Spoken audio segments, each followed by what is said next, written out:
Perkembangan kerajaan-kerajaan Hindu-Buddha di Nusantara.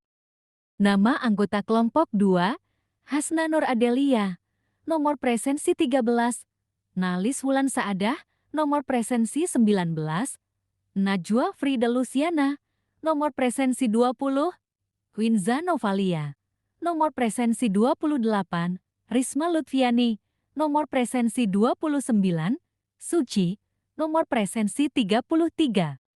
Pertama, Kerajaan Kutai. Letak geografis.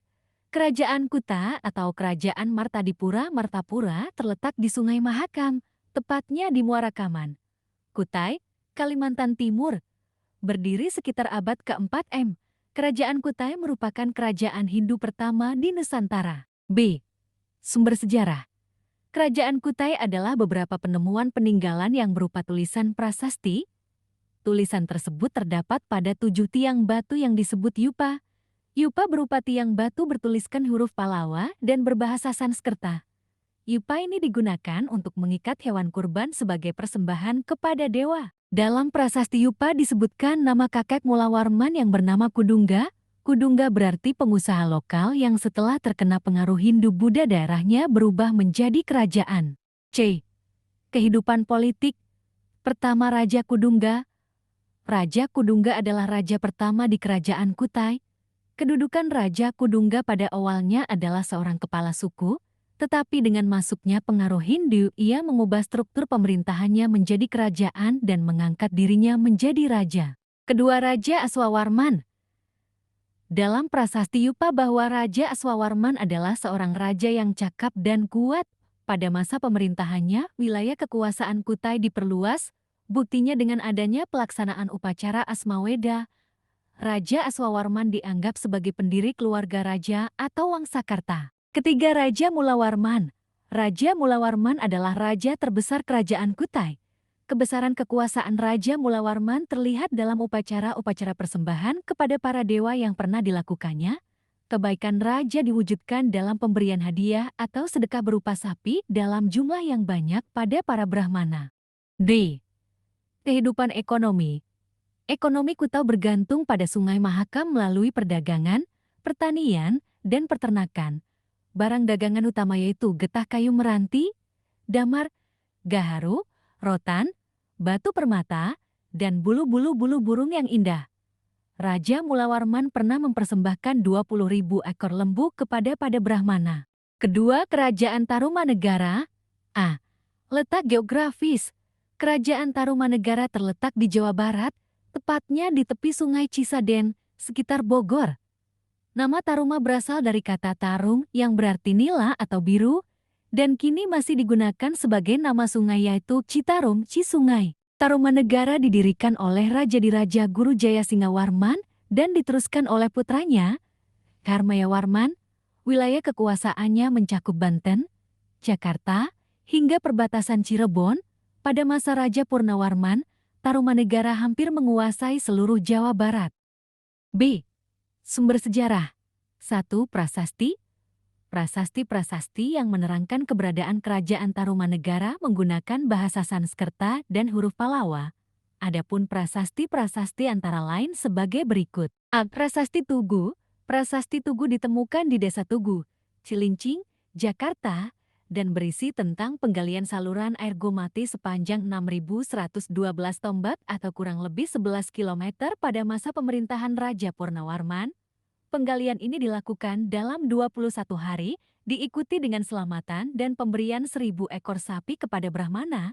Prasasti ini juga mencatat penggalian saluran air Candrabaga yang diperkirakan digunakan untuk mengatasi banjir. B. Prasasti Kebon Kopi.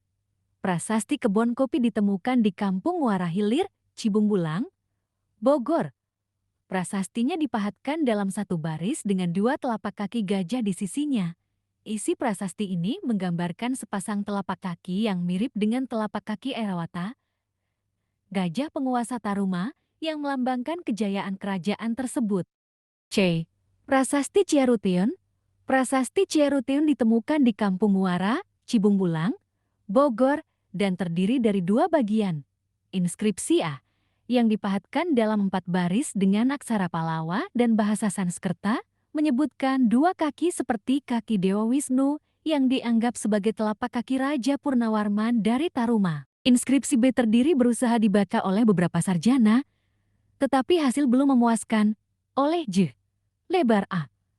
Brands, inskripsi B tersebut dibaca Kri Ciaru, Yanwaca Kri Ciaru, Yanwasa, sedangkan Hari kan membaca inskripsi B Purnavarma Padam yang artinya telapak kaki Purnawarman. D. Prasasti Lebak Cidanghiang. Prasasti Lebak Cidanghiang ditemukan di Banten dan berisi tulisan yang menyatakan, inilah tanda keperwiraan, keagungan, dan keberanian Raja Purnawarman yang menempati panji sekalian raja. Prasasti Muara Ciantan. Prasasti Muara Ciantan ditemukan di Muara Kali Ciantan, Kampung Muara, Desa Ciaruteon Hilir, Cibung Bulang, Bogor, dan inskripsinya belum dapat dibaca. Tulisan pada prasasti ini dipahat dengan aksara yang menyerupai sulur-suluran, yang oleh para ahli disebut aksara ikal. F. Prasasti Jambu Pasir Kolengkak.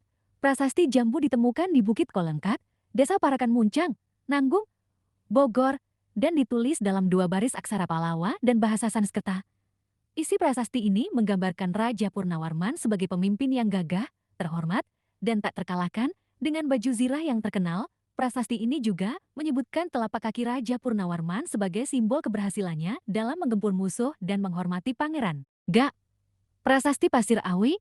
Prasasti Pasir Awi ditemukan di Bukit Pasir Awi, Desa Sukamakmur, Jonggol, Bogor.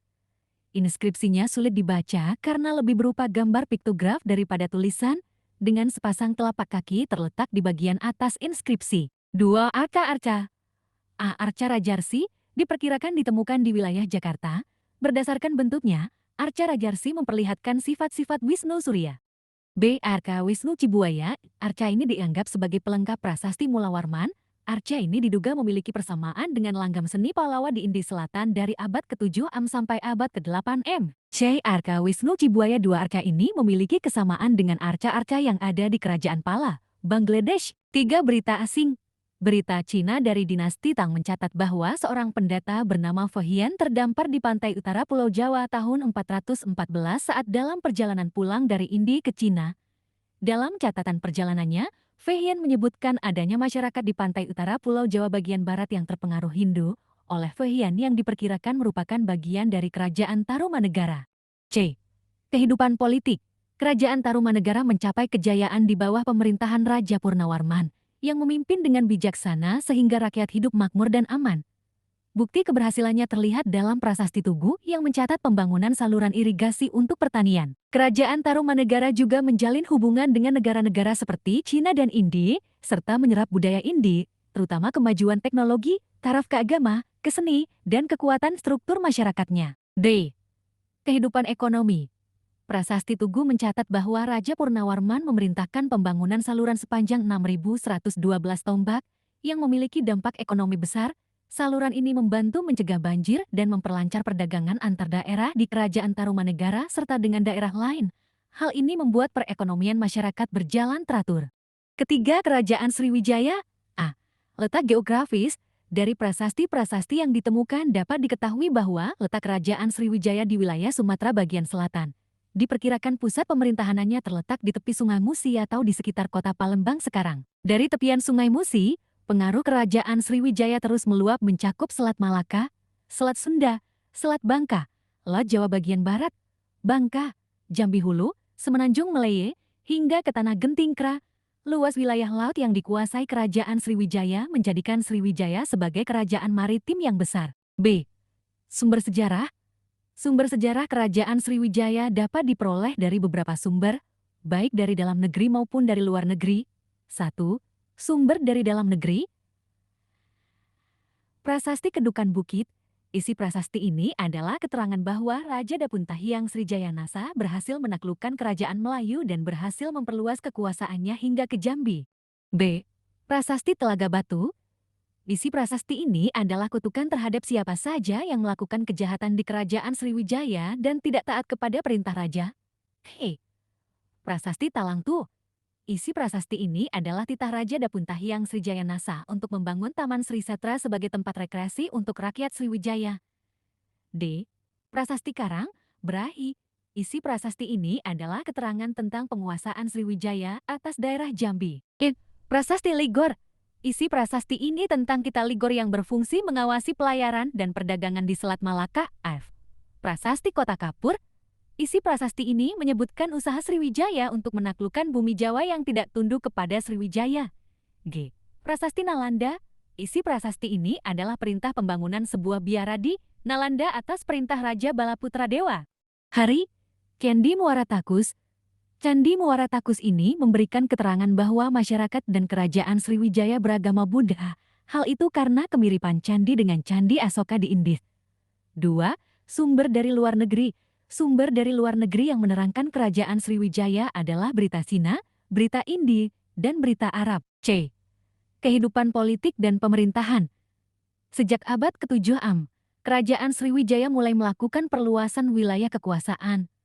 Perluasan wilayah kekuasaan dimulai dari Minangkabau ke daerah sekitarnya, yaitu Palembang, Jambi, Lampung, dan Jawa Tarumanegara, tetapi belum berhasil. Kerajaan Sriwijaya sampai abad ke-13 meliputi sebagian besar Sumatera, Semenanjung Malaya, sebagian wilayah Jawa Barat, dan pulau-pulau yang ada di Laut Cina Selatan. Pada abad ke-8 M dan ke-9 M, kerajaan Sriwijaya mencapai puncak kejayaan pada waktu diperintah oleh Raja Balaputra Dewa dari dinasti Syailendra. Raja-raja yang pernah memerintah di kerajaan Sriwijaya, antara lain Dapuntahyang Srijayanasa, Sri Indrawarman, Balaputra Dewa, dan Sri Sanggarama Wijaya Tunggawarman. Menurut berita Cina Shoyukua, pada akhir abad ke-12 M kerajaan Sriwijaya mengalami masa kemunduran. D. Kehidupan ekonomi. Kerajaan Sriwijaya merupakan kerajaan maritim yang menguasai perdagangan di wilayah perairan Asia Tenggara. Sebagai pusat perdagangan, setiap kapal yang singgah di pelabuhan Sriwijaya diwajibkan untuk membayar pajak kepada raja. Bagi kerajaan Sriwijaya, kegiatan perdagangan dianggap penting karena kerajaan Sriwijaya menguasai Selat Malaka, Tanah Gentingkra, dan Selat Sunda yang menjadi urat nadi perdagangan di Asia Tenggara. Kerajaan Sriwijaya berkembang menjadi pelabuhan transit yang ramai disinggahi kapal asing untuk mengambil air minum dan pembekalan makanan serta melakukan aktivitas perdagangan. E. Kehidupan sosial. Untuk meningkatkan kehidupan sosial di masyarakat, kerajaan Sriwijaya mengadakan hubungan dengan kerajaan di sekitarnya dan mengembangkan pendidikan. Bukti bahwa kerajaan Sriwijaya dikenal sebagai pusat pendidikan agama Buddha adalah catatan Ising yang menyatakan bahwa terdapat 1000 pendeta Buddha yang belajar agama Buddha di Sriwijaya. Sriwijaya dapat dikatakan sebagai pusat ilmu pengetahuan agama. F. Kehidupan budaya. Bukti bahwa kerajaan Sriwijaya memiliki kebudayaan yang tinggi adalah dari prasasti-prasasti yang ditemukan. Hasil budaya peninggalan kerajaan Sriwijaya adalah berupa prasasti, arca Buddha di Bukit Siguntang, bangunan suci di Jambi, kompleks Candi Muara Takus, beberapa bangunan suci di Gunung Tua, Padang Lawas, dan arca Awalokiteswara yang ditemukan di Tapanuli, Selatan. Keempat, Kerajaan Melayu. A. Letak Kerajaan Melayu. Kerajaan Melayu terletak di Sumatera, dekat Selat Malaka, sekitar Jambi Canpe dan di tepi kiri kanan Sungai Batanghari. Lokasinya strategis sebagai pelabuhan perdagangan yang menghubungkan India dan Cina, serta menjadi tempat kapal dagang untuk bongkar muat barang, terutama lada. Kerajaan ini bercorak Buddha. B. Sumber sejarah Kerajaan Melayu. Sumber sejarah Kerajaan Melayu berasal dari catatan Cina, tanpa prasasti. Dalam catatan dinasti Tang 618-906 M, disebutkan utusan dari Mauloyo Melayu datang pada 644 M untuk menjalin hubungan dagang. Selain Melayu, disebutkan juga kerajaan lain seperti Tilangpo Wengtulang Bawang, Mauloyo Melayu, dan LVCB Sriwijaya. Pendeta Buddha Esing mencatat perjalanan ke Sriwijaya pada 671 M dan tinggal di sana untuk mempelajari bahasa Sanskerta, serta menerjemahkan kitab suci Buddha ke dalam bahasa Cina. Pada 692 M, Ising kembali ke Sriwijaya, namun kerajaan Melayu kemungkinan telah ditaklukkan Sriwijaya. C. Kondisi sosial politik Kerajaan Melayu. Kebanyakan penduduk Kerajaan Melayu memeluk agama Buddha, dengan Dharmapala sebagai pendeta yang dihadirkan dari India untuk mengajarkan agama Buddha. Setelah abad ke-12, Kerajaan Melayu tidak terdengar kabarnya hingga sekitar 1275, ketika kerajaan pulih dan menguasai Sriwijaya serta perdagangan di Selat Malaka, dengan pusat di Dharmasraya. Pada 1286, Raja Kertanegara dari Singasari mengirimkan Arka Amogapasa dalam ekspedisi Pamalayu untuk membangun aliansi dengan Kerajaan Melayu melawan ancaman Manggel. Kerajaan Melayu mencapai kejayaan di bawah pemerintahan Aditya Warman. Aditya Warman adalah putra bangsawan Majapahit dari ibu seorang putri Melayu bernama Dara Jingga, putri dari Majapahit Melayu, Mauli Marwadewa. Aditya Warman yang memperluas wilayah kekuasaannya hingga Pagaruyung, Sumatera Barat, pada 1347 am. Namun, kerajaan-kerajaan Hindu-Buddha di Sumatera mulai berakhir menjelang abad ke-13. Kelima, Kerajaan Kediri.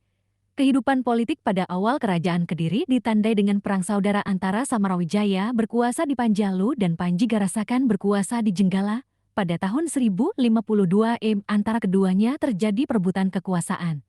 Kerajaan tersebut lebih dikenal dengan nama Kerajaan Kediri yang ibu kotanya di Daha. Raja Kerajaan Kedin pada tahun 1117 adalah Bameswara dan pada tahun 1135 dipimpin oleh Jayabaya. Raja Jayabaya adalah raja yang sangat terkenal dan meninggalkan 3 prasasti, yaitu Prasasti Hantang atau Mantang 1135 Prasasti Talan 1136 dan Prasasti Desa Jepun 1144 Dalam Prasasti Hantang ada tulisan Panjalu Jayati yang artinya Panjalu menang. Tulisan tersebut untuk mengenang kemenangan Panjalu atas Jenggala. Nama Jayabaya di kalangan masyarakat Jawa sangat dikenal karena adanya ramalan atau jangka Jayabaya pada masa pemerintahan Jayabaya ini digubah kitab Baratayuda oleh Empu Sedah dan dilanjutkan oleh Empu Panuluh. Raja Jayabaya berhasil mengatasi berbagai kekacauan di kerajaan.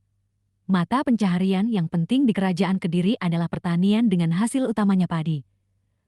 Juga berkembang perdagangan dan pelayaran. Raja Kerajaan Kediri yang sangat memperhatikan perkembangan budaya kerajaan adalah Raja Kameswara. Kitab Baratayuda ditulis pada zamannya Raja Jayabaya.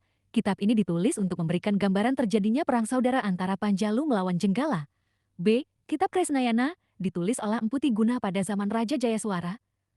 Bensi mengenai perkawinan antara Kresna dan Dewi Rukmini. C.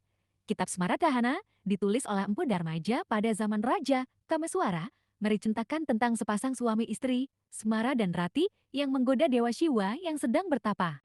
D. Kitab Lubdaka ditulis oleh Empu Tanakung pada zaman Raja Kameswara, berisi tentang seorang pemburu bernama Lubdaka yang sudah banyak membunuh. Raja terakhir Kerajaan Kediri adalah Kertajaya yang terkenal dengan sebutan Dandang Gendis. Pada masa pemerintahan Kertajaya terjadi pertentangan antara raja dan para pendeta kaum Brahmana. Pertentangan tersebut terjadi karena Kertajaya bersikap sombong dan berani melanggar adat. Para Brahmana mencari perlindungan kepada Ken Arok, penguasa di Tumapel. Pada tahun 1222 dengan dukungan kaum Brahmana, Ken Arok menyerang Kediri dan Kedin dapat dikalahkan oleh Ken Arok. Peninggalan Kerajaan Kediri selain karya sastra adalah berita Tiongkok dan prasasti. Sumber asing. 1 Kronik Tiongkok Ling Wai Taita 1178 yang menyebutkan Picilung merupakan nama lain dari Panjalu dan Kediri. 2 Kitab Kaifen Kei 1225 oleh Shou Yukua yang menyebut Sukitan, sebuah kerajaan di Jawa Timur yang sebenarnya adalah Kediri. B. Prasasti. 1 Prasasti Banjaran 1052 berisi cerita kemenangan Panjalu dari Jenggala. 2 Prasasti Hantang 1135 berisi tentang pemerintahan Raja Jayabaya. Keenam Kerajaan Singasari. A. Raja-raja di Kerajaan Singasari. 1 Ken Arok. Raja pertama setelah Kerajaan Singasari berdiri adalah Ken Arok yang bergelar Sri Rangga Raja Sasang Amurwa Bumi. Selama 5 tahun Ken Arok memerintah Kerajaan Singasari. Pada tahun 1227 Ken Arok dibunuh oleh seorang pengalasan atau Pasuro atas perintah Anuspati putra Ken, Dedes dengan Tunggul Ametung. Setelah itu, jenazah Ken Arok dicandikan di Kagenangan dalam bangunan perpaduan Siwa Buddha. 2 Anuspati. Anuspati naik tahta pada tahun 1227 Anuspati memerintah selama 21 tahun, tetapi belum banyak berbuat untuk pembangunan kerajaan. Berita mengenai siapa yang membunuh Ken Arok sampai kepada Tohjoyo putra Ken Arok dengan Ken Umang membalas dendam kepada Anuspati. Tohjoyo berhasil membunuh Anuspati. Anuspati dicandikan di Candi Kidal, dekat kota Malang sekarang. 3 Tohjoyo. Setelah berhasil membunuh Anuspati, Tohjoyo naik tahta.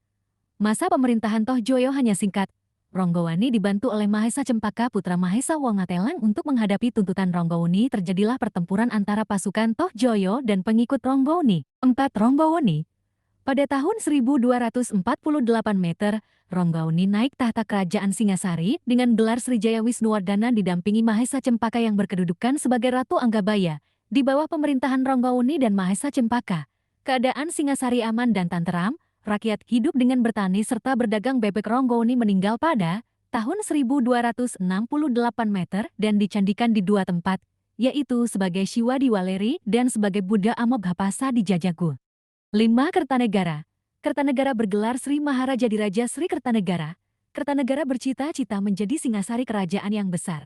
Setelah Kertanegara meninggal dicandikan di dua tempat yaitu di Candi Jawi di Pandaan dan di Candi Singasari di daerah Singasari, Malang. Nama Kertanegara diabadikan di berbagai tempat, di Surabaya dengan Arca Djoko Dolok.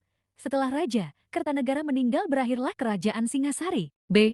Perluasan daerah Singasari. Raja Kertanegara mengirimkan ekspedisi Pamalayu di bawah pimpinan Mahesa Anabrang ke Buanabrang untuk menguasai Sriwijaya sebagai tanda persahabatan. Raja Kertanegara menghadiahkan Arka Amoghapasa pada penguasa Melayu. Kertanegara menjalin hubungan dengan kerajaan-kerajaan lain yang ada di luar Kepulauan Indonesia, seperti dengan Raja Jaya Singawarman ketiga dari Kerajaan Kampa. C. Perkembangan politik. Raja Kertanegara membentuk badan-badan pelaksana dengan tujuan menciptakan pemerintahan yang kuat dan teratur untuk menciptakan stabilitas politik dalam negeri. Raja Kertanegara melakukan penataan di lingkungan para pejabat. Orang-orang yang tidak setuju dengan cita-citanya diganti, seperti Pati Raja Nata Kepo Arema diganti dengan Aragani Y dipindahkan ke Madura menjadi Bupati Sumeneb dengan nama Arya Wiraraja. Ketujuh, Kerajaan Majapahit. A. Letak geografis. Kerajaan Majapahit bermula dari diterima dan diampuninya Raden Wijaya oleh Jayakatwang atas bantuan Bupati Sumeneb, Arya Wiraraja. Raden Wijaya oleh Jayakatwang diberi sebidang tanah yang bernama Tanah Tarik untuk persiapan berdirinya Kerajaan Majapahit. B. Sumber sejarah. Berdiri dan berkembangnya Kerajaan Majapahit diketahui dari sumber sejarah berikut. 1. Prasasti Butak tahun 1294, berisi peristiwa-peristiwa keruntuhan Kerajaan Singasari dan perjuangan Raden Wijaya untuk mendirikan kerajaan. 2. Prasasti Kudadu, berisi kisah pertempuran pasukan Raden Wijaya melawan pasukan Kediri. 3. Kidung Harsawijaya dan Kidung Panji Wijayakrama, menceritakan tentang Raden Wijaya ketika menghadapi musuh dari Kediri dan tahun-tahun awal perkembangan Majapahit. 4. Kitab Pararaton menceritakan tentang pemerintahan Raja-Raja Singasari dan Majapahit. 5. Kitab Negara Kertagama menceritakan tentang perjalanan Hayam Wuruk ke Jawa Timur. C. Kehidupan politik. 1. Raden Wijaya 1293 sampai 1309 dinobatkan sebagai Raja Majapahit pertama pada tahun 1293 dengan gelar Kertarajasa. Masa pemerintahan Raden Wijaya terjadi pemberontakan yang dilakukan sahabat Raden Wijaya sendiri, Lembu Sora, Ranggalawe, dan Nambi, disebabkan oleh rasa tidak puas atas jabatan yang diberikan oleh Raja. 2. Sriwijaya Negara 1309 sampai 1328. Masa ini juga banyak terjadi pemberontakan. Pada masa ini terjadi peristiwa Patanca, yaitu musibah pada tahun 1328. Raja Jayanegara dibunuh oleh Tanca, seorang tabib kerajaan, yang kemudian Tanca dibunuh oleh Gajah Mada. 3. Tribuana Tunggadewi 1328 sampai 1350. Pada pemerintahan Tribuana Tunggadewi terjadi pemberontakan Sadeng, tetapi dapat dipadamkan oleh Gajah Mada. Gajah Mada diangkat menjadi Pati Amangkubumi Majapahit mengganti Aryatoda. Saat upacara pelantikan, Gajah Mada mengucapkan Sumpah Palapa Tanah Muktik Palapa, yang menyatakan bahwa Gajah Mada tidak akan hidup bermewah-mewah sebelum Nusantara disatukan di bawah Kerajaan Majapahit. 4. Raja Hayam Wuruk 1350 sampai 1389. Pada masa pemerintah Hayam Wuruk, Majapahit mencapai kejayaan atau kebesaran.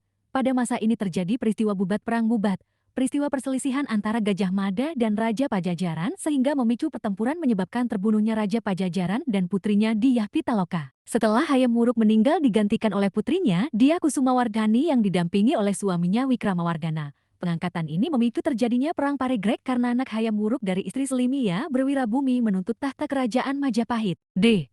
Kehidupan sosial, ekonomi, dan budaya. 1. Kehidupan sosial. Mayoritas masyarakat beragama Hindu. Raja dianggap penjelmaan dewa dan memegang kekuasaan tertinggi dalam pemerintahan. Pemerintah sangat memperhatikan kepentingan rakyat, keamanan terjamin, dan hukum yang salah tetap dihukum. 2.